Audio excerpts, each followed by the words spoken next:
नमस्कार दोस्तों, सिर्फ कुछ दिन पहले ही डोनाल्ड ट्रंप ने एक सीज फायर डील करवाई थी इजराइल और हमास के बीच। लेकिन अब फिर से हवा में फाइटर जेट्स घूम रहे हैं और गाजा पर पावरफुल स्ट्राइक्स हो चुकी है। तो क्वेश्चन यह है दोस्तों, सीज फायर के बावजूद नेतन्याहू ने ये अटैक ऑर्डर क्यों किया? क्या ट्रंप का पीस प्लान फेल हो गया है? तो दोस्तों, आज के वीडियो में हम इसी को डिटेल में समझेंगे, एग्जाम के पॉइंट ऑफ व्यू से भी और जियोपॉलिटिक्स के एंगल से भी। तो सबसे पहले बेसिक्स क्लियर करते हैं। इजराइल और हमास के बीच दोस्तों ये कॉन्फ्लिक्ट नया नहीं है। दोस्तों, अक्टूबर 2023 में हमास ने इजराइल पर एक बड़ा अटैक किया।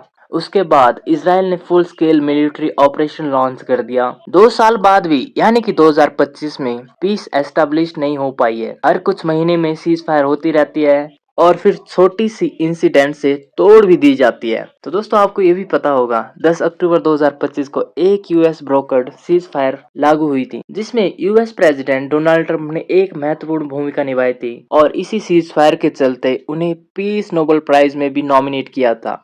तो दोस्तों, इस सीज फायर में ट्रंप ने कहा था, ceasefire is holding but Israel has right to hit back if attack. और ये लाइन बहुत क्रूशियल थी। सीज फायर के टर्म्स के मुताबिक हमास को होस्टेजेस के रिमेन्स वापस करने थे और इजराइल को अटैक्स बंद करने थे।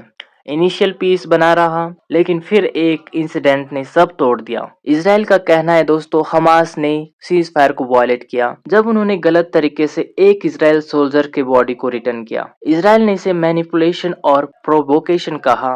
इसी घटना के बाद प्राइम मिनिस्टर बेंजामिन नेतन्याहू ने मिलिट्री को ऑर्डर दिया, go for immediate and powerful strikes. Gaza के कई एरियाज जैसे कि राफा, खान यूनिस और गाजा सिटी पर हैवी एयर स्ट्राइक्स किया। रिपोर्ट्स के मुताबिक 30 से ज्यादा लोग मारे गए और डजन्स इंजर्ड हुए। इस अटैक से ग्लोबल लेवल पर मिक्स्ड रिएक्शन आए। यूएस ने कहा, इजराइल को सेल्फ डिफेंस का राइट है, रिस्ट्रेंट भी जरूरी है। ट्रंप ने बोला, cease fire still holding but Hamas को कंट्रोल में रहना होगा। इसके बाद इजिप्ट और कतर फिर से मेडिएशन कर रहे हैं और साथ ही साथ दोस्तों, यूनाइटेड नेशंस ने भी अपील की है कि both sides must protect civilians and return to peace talks. Experts तो कह रहे हैं, अगर कॉन्फ्लिक्ट फिर से बढ़ता है तो ऑयल प्राइसेस और रीजनल इंस्टेबिलिटी दोनों बढ़ेगी। तो दोस्तों, इसका असर सीधा इंडिया जैसे डेवलपिंग नेशंस के ऊपर पड़ेगा। तो दोस्तों, ये था आज का डिटेल इंटरनेशनल अपडेट, इजराइल और हमास के बीच सीज फायर का ब्रेकडाउन और साथ ही साथ ट्रंप के पीस डील के फेलियर के बाद का पावरफुल एयर स्ट्राइक्स। आपको क्या लगता है, क्या ये सीज फायर फिर से रिवाइव हो सकती है या फिर ये स्ट्राइक फुल वॉर की तरफ बढ़ रहा है? कमेंट करके जरूर बताएं